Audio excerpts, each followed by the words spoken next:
प्यारे बच्चों, आज हम फास्टली आप लोगों के बीच ला रहे हैं सेकेंडरी एग्जामिनेशन 2021 एनुअल के साइंस के ग्रुप जे का साइंस विज्ञान का ऑब्जेक्टिव सॉल्यूशन। तो चलिए आप देखते जाइए। ऑब्जेक्टिव सॉल्यूशन हम आप लोगों के बीच लेकर के आ रहे हैं पूरे फास्टली।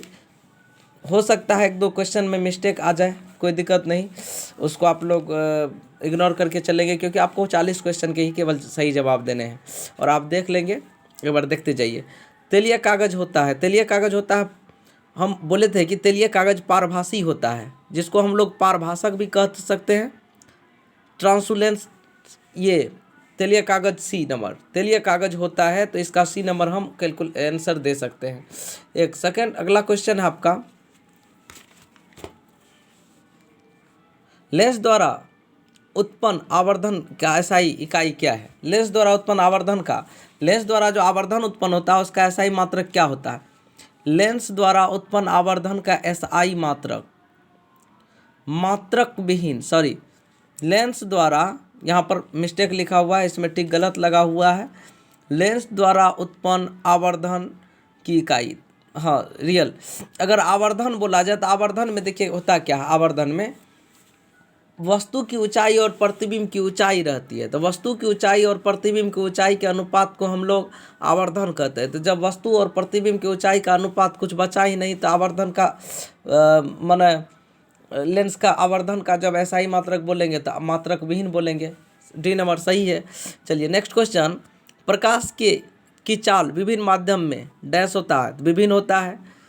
प्रकाश की चाल विभिन्न माध्यम में विभिन्न होते हैं। प्रकाश का चाल पानी में कुछ होता है, कांच में कुछ होता है, सभी माध्यमों में प्रकाश के वेग अलग अलग होते हैं, इसलिए हम लोग कहेंगे कि भिन्न भिन्न होता है। बी नंबर 3 का बी नंबर, प्रकाश की चाल विभिन्न माध्यमों में भिन्न भिन्न होता है, बी नंबर। अब अगला है, वायु में प्रकाश की चाल निर्वात की अपेक्षा होती है। निर्वात की अपेक्षा वायु में प्रकाश की चाल क्या होगी? निर्वात में प्रकाश की सबसे अधिक वेग होती है और वायु में निर्वात की अपेक्षा कम चाल होता है। तो निर्वात में प्रकाश का वेग वायु में प्रकाश के वेग की अपेक्षा कम होगा। ए नंबर 4 का ए नंबर, 4 का ए नंबर। चलिए नेक्स्ट क्वेश्चन हम लोग फिर देखें। क्वेश्चन है कि लेंस में मुख्य फोकस की संख्या होती है, तो लेंस में मुख्य फोकस कितने होते हैं? तो लेंस में मुख्य फोकस 2 होते हैं। हम आप लोगों को क्वेश्चन में डील कराए थे कि लेंस में मुख्य फोकस 2 होते हैं, 2, तो इसका हो गया 5 का बी नंबर। विद्युत का अच्छा चालक है, विद्युत का अच्छा चालक है, तो इलेक्ट्रिसिटी के अच्छे चालक हम लोग बोले थे लकड़ी, प्लास्टिक, कार्बन, चांदी। तो सबसे अच्छा चालक विद्युत का होता है चांदी। विद्युत का सबसे अच्छा चालक होता है चांदी। एक सेल में ऋण इलेक्ट्रॉन बना होता है।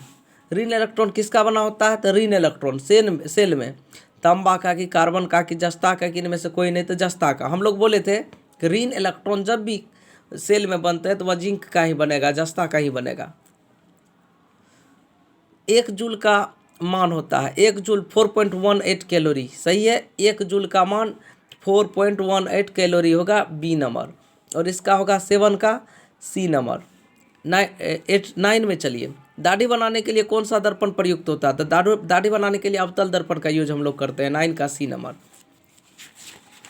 दाढ़ी बनाने में अवतल दर्पण का यूज करते हैं। आप लोग क्वेश्चन और क्वेश्चन के साथ उसका आंसर लिखते जाएंगे, तो किसी भी ग्रुप का होगा तो आंसर उसका मिलेगा।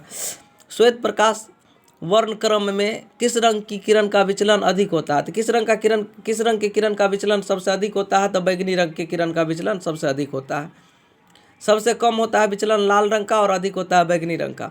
समतल दर्पण की फोकस दूरी होती है अनंत, शून्य, 100 सेंटीमीटर, 50 सेंटीमीटर। तो समतल दर्पण की फोकस दूरी, समतल दर्पण वक्रतलीय रहेगा तब ना, उसमें वक्रतल ही नहीं है। जब वक्रतल नहीं है तो उसकी फोकस दूरी क्या होगी? तो अनंत हम लोग कहेंगे, 11 का ए। इन्फिनाइट होती है।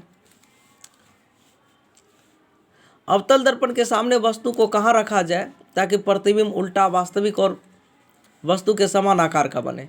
तो अवतल दर्पण में वस्तु के बराबर प्रतिबिंब करना है अवतल दर्पण में, तो उसको वक्रता केंद्र पर रखना होगा, 12 का सी नंबर। तारे के टिमटिमाने का कारण क्या है? तो तारे क्यों टिमटिमाते हैं? तो वायुमंडलीय परावर्तन, गलत है। कुल परावर्तन, ये भी गलत है। वायुमंडलीय अपवर्तन, ये सही है। कुल अपवर्तन नहीं, वायुमंडलीय अपवर्तन। Thank you. 13 का सी।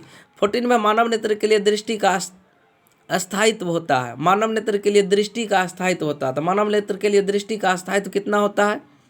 दृष्टि का अस्थायित्व, दृष्टि हम देखते जो है उस प्रक्रिया में कितना देर तक पिक्चर आँख में बना होता है। तो 1/10 सेकेंड लगभग किसी वस्तु का 1/6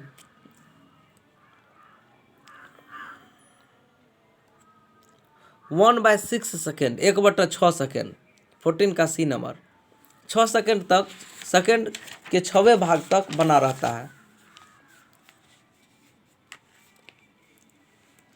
उत्तल दर्पण से बना काल्पनिक प्रतिबिंब होता है। उत्तल दर्पण से बना काल्पनिक प्रतिबिंब सीधा और आवर्धित, उल्टा और आवर्धित, सीधा और हयासित, इनमें से कोई नहीं। तो उत्तल दर्पण द्वारा बना काल्पनिक प्रतिबिंब सदैव सीधा होगा और आवर्धित होगा। सीधा और हयासित होगा। हयासित माने छोटा, सीधा और छोटा होता है। उत्तल दर्पण में बना प्रतिबिंब, काल्पनिक प्रतिबिंब सीधा और छोटा होता है। सी नंबर 15 का सी नंबर। 16 में चलिए, अवतल लेंस का आवर्धन m किसके बराबर होता है? m बराबर v/u। आवर्धन m बराबर v/u। 16 का a, m बराबर v/u, ए नंबर। अवतल लेंस का आवर्धन m बराबर v/u। चलिए नेक्स्ट क्वेश्चन।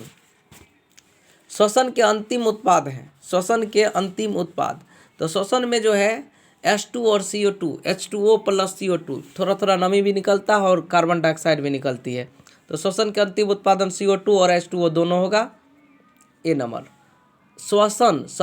श्वसन की क्रिया में अंतिम उत्पादन कार्बन डाइऑक्साइड और ऊर्जा होगी और H2O होगी। श्वसन की क्रिया में, एक मिनट टाइम, श्वसन के अंतिम उत्पाद हैं CO2 और ऊर्जा, बी नंबर, कार्बन डाइऑक्साइड और ऊर्जा। Thank you, B number. दांत की सबसे ऊपरी परत को हम लोग इनामेल कहते हैं, डेंटाइन नहीं, इनामेल, दांत के ऊपरी परत को। उसके बाद मानव आहार नाल का सबसे लंबा भाग क्या होता है? तो मानव आहार का सबसे लंबा भाग छोटी आंत है। साइकिल में जिस प्रकार साइकिल के सीट के अंदर में पहले आती थी, ये पूरा लपेट करके उसको हम लोग बाहर निकालते थे, वही रिंग जो होता था सीट के अंदर में उसको फैलाते थे, कितना बड़ा होता था। वैसा ही हमारा आंत होता है, बहुत बड़ा होता है, साइकिल से भी बड़ा। वैसा ही हमारे आंत को अगर निकाला जाए उसकी लंबाई बहुत काफ़ी होती है। तो मानव आहार नाल का सबसे लंबा भाग यही छोटी आंत है। परागकण निम्न में किसके अंदर बनते हैं? तो परागकण निम्नलिखित में किसके अंदर बनते हैं? तो परागकोश में बनते हैं परागकण। चालनी नलिका पाई जाती है, तो चालनी नलिका जंतु में कि जाइलम में कि फ्लोएम में कि एक कोशिकीय पौधे में? तो 21 का सी नंबर, फ्लोएम में। चालनी नलिका फ्लोएम में बनती है। आरबीसी की जीवन अवधि होती है, तो आरबीसी की जीवन अवधि, इसमें थोड़ा डॉट है बाब, हम लास्ट में इसको फिर बताएंगे। मानव शरीर की सबसे लंबी कोशिका क्या है? तो मानव शरीर की सबसे लंबी कोशिका क्या है? इसके लिए हम लोग अस्थि कोशिका बोलेंगे कि पेशी कोशिका, कि न्यूरॉन बोलेंगे कि मास्टर सेल बोलेंगे? तो मानव शरीर की सबसे लंबी कोशिका, अच्छा 22 और 23 को हम फिर लास्ट में देखते हैं। अंडाणु निषेचित होता है। अंडाणु किसके द्वारा निषेचित होता है? किस में निषेचित होता है? तो अंडाणु जब निषेचित होगा तो ये गर्भाशय में, अंडाशय में, फेलोपियन नालिका में, डी नंबर।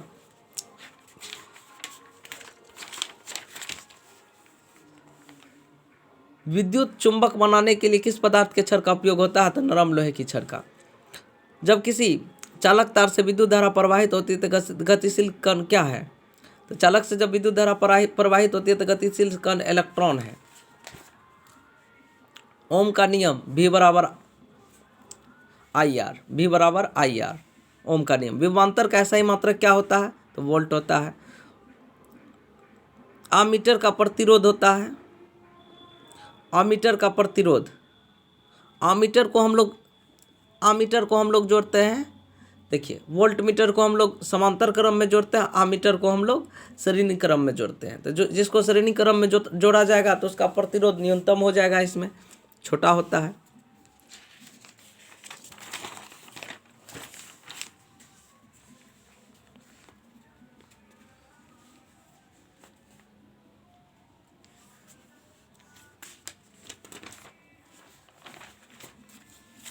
एक मिनट, आमीटर का प्रतिरोध, छोटा बड़ा बहुत छोटा, इनमें कोई नहीं।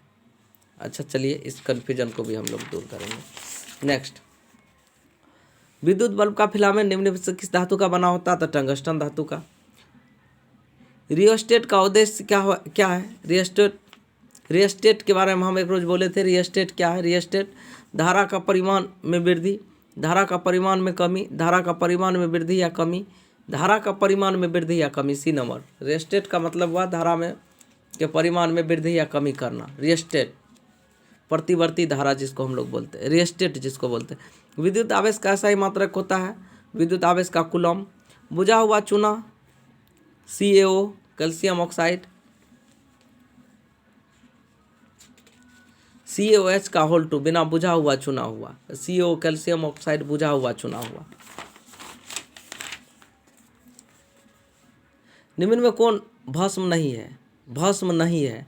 CaO calcium oxide, NaCl sodium chloride, NaOH, Na2CO3। जो क्षारक नहीं है उसके बारे में चर्चा की जा रही है। क्षारक कौन नहीं है? तो Na2CO3 सोडियम बाइकार्बोनेट, ये क्षारक नहीं है। NaCl, एक मिनट, हाँ NaCl क्षारक नहीं है, ये है लवण। NaCl लवण है, क्षारक नहीं। चलिए नेक्स्ट, जस्ता का अयस्क है, जस्ता का अयस्क, जस्ता का अयस्क है जिंक ब्लेड। देखिए लिखा हुआ है क्लियरली, जिंक ब्लेड जस्ता का अयस्क हुआ बी। उसमें जिंक है, जिंक ब्लेड में तो जिंक है, 35 का बी। चलिए 36 में, सिलिकॉन है एक धातु, अधातु, उपधातु, मिश्र धातु। सिलिकॉन, सिलिकॉन को हम लोग उपधातु कहेंगे। एल्कोहल में कौन सा तत्व उपस्थित नहीं है? एल्कोहल में कौन सा तत्व उपस्थित नहीं है? Carbon, hydrogen, oxygen, nitrogen. Alcohol में ओनली नाइट्रोजन नहीं है। मेथेनाइक अम्ल का समान सूत्र क्या है? सामान्य नाम है। मेथेनाइक अम्ल का सामान्य नाम क्या है? तो मेथेनाइक अम्ल का सामान्य नाम फॉर्मिक अम्ल है। इसका सामान्य नाम जनरल नेम होगा फॉर्मिक अम्ल।